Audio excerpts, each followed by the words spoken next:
It is time to ask the experts, and sitting across from these two, I will say they are experts. The first one for Dan O'Dowd. What team will perform the biggest blockbuster trade or contract before the season begins? There's a lot of notable free agents. Yes, there are, JP. Yeah, I'm going to focus more on trades. I still say Miami with Real Muto and Yelich. I'm not sure they'll be packaged, but sometime between now and opening day, I believe both players will be traded for an impactful load coming back to the It just seems to me, Dan, it would be tough for those two guys to start the season with all the questions they're going to be asked daily. And after a while, you'd think it would have to bog that locker room down. Yeah, it's going to wear them down. It'd be the only thing Don Mattingly's going to answer all year long, too. It's almost like they need to clean the entire deck and just recognize this is where we're at. Because, Danny, by the time they get good, those young men may not be there anyway. So I'd maximize their value right now and eliminate one more distraction.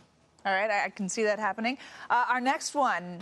Do you think J.D. Martinez should sign a one-year deal and go into the money-laden 2018-2019 free agency class? Teams seem to be apprehensive to spend big. That one from Joey. We're going to start with you, Dan.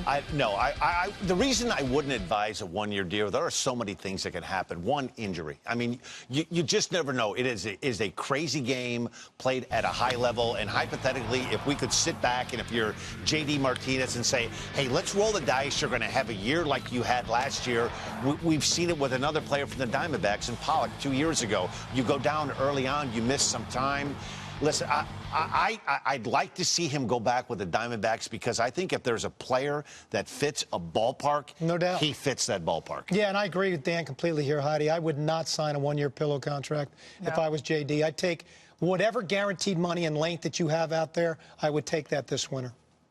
Yeah, it seems like he already had his kind of free agency time building when he went to the Diamondbacks and did so well. Plus, you don't want to enter that market with so much talent out there. All right, here's our next tweet. We've got,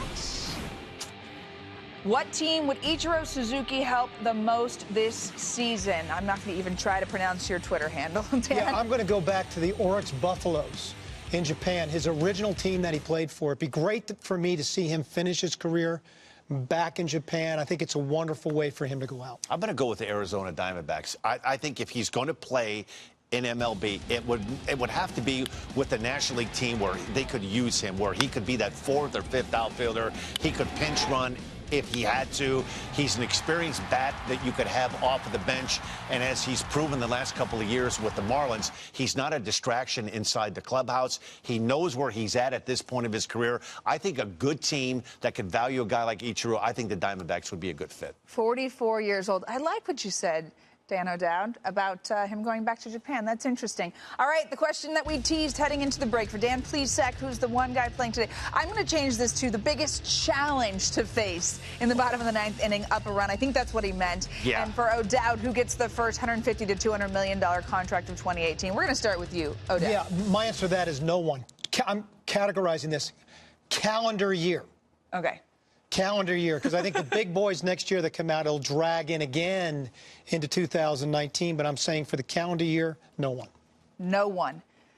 No one getting that big of money is getting it. What about you, Sack? Listen, there was a bevy of guys that I would like to face, a lot of American League pitchers that would come up in the ninth inning. But if you're asking me the one guy that would be the biggest challenge, Aaron Judge. I'm a huge fan of Aaron Judge. I think the story is great. I did the Yankees 30 teams in 30 days last year, and he wasn't even sure, and the Yankees weren't even sure he was going to be on the roster and make the team. He was the biggest thing in baseball going into the All-Star break. He had a difficult July, middle part of August. He turned it back on in September and October.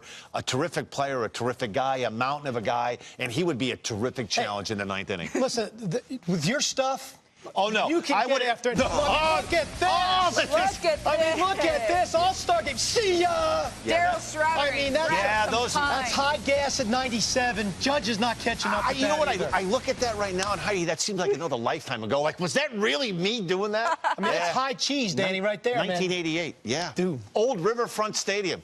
They've got it. These are our experts, and you ask them.